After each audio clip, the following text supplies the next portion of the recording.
Donc, tu es en service civique ici depuis 2 mois, mais avant cela, tu m'as dit que tu participais à la maison de service Colucci à une mission bénévole. Oui. Tu peux m'en dire un petit peu plus?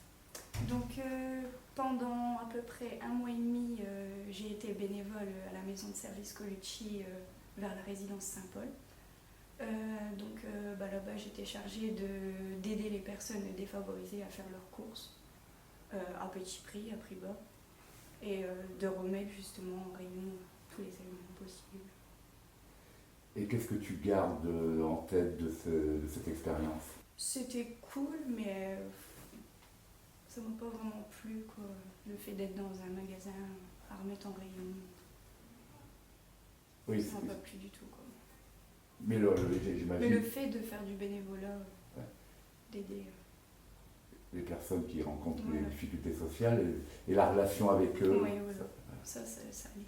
Et qu'est-ce qui t'a ensuite donné envie d'être candidate à un service civique? De base, je savais vraiment pas ce que je voulais faire après mon bac. C'est d'ailleurs pour ça que je suis partie en licence de fac. J'ai raté ma première année de fac, j'ai voulu redoubler, j'ai raté aussi cette année d'ailleurs.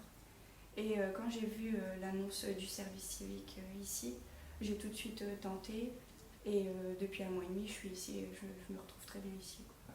Tu connaissais l'association Donup avant? Je connaissais pas du tout et je me suis renseignée quand j'ai vu l'annonce sur internet, sur Ouais. le site. Et que penses-tu de Donup maintenant, au bout d'1 mois et demi d'expérience? C'est une très bonne idée, je trouve, cette association pour les résidents, les personnes trisomiques et tout. Moi, elles sont bien entourées et puis elles se sentent autonomes, indépendantes. Je trouve ça très bien. Ta mission en tant que service civique à Donup, c'est quoi aujourd'hui? Donc, je suis chargée de garder un lien intergénérationnel entre tous les résidents d'ici, de l'île au Bon Secours.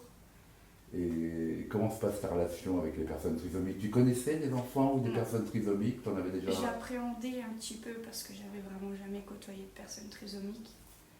Pas dans la peur de la personne, mais je savais vraiment pas comment m'y prendre, quoi. Et pour finir, tout se passe bien, super bien. Ouais. C'est des personnes adorables. Je m'y plie. Alors qu'est-ce que tu fais avec eux? Par Ben, exemple, donne-moi des exemples concrets.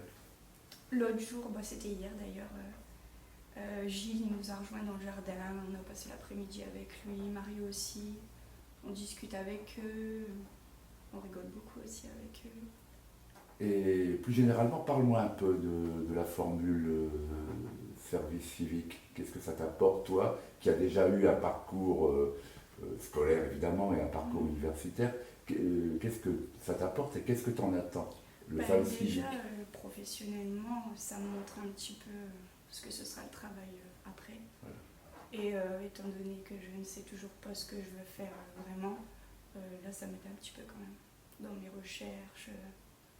Parallèlement, tu continues à chercher? Oui, je me renseigne beaucoup, mais je ne sais pas vraiment encore. Voilà. Et là, est-ce qu'au bout de quelques semaines, tu te dis que travailler auprès des personnes, ça pourrait être ta voie ou... Auprès des personnes en situation de handicap ou auprès des personnes défavorisées, ça me plairait vraiment bien, je pense. Je ne te vois pas derrière un bureau, je me Non, trompe? du tout. Derrière un bureau. Le lien humain, c'est important. Ouais. Je déteste rester toute seule, à rien faire. C'est d'ailleurs pour ça que j'ai cherché mon service civique. Merci Marie. Merci.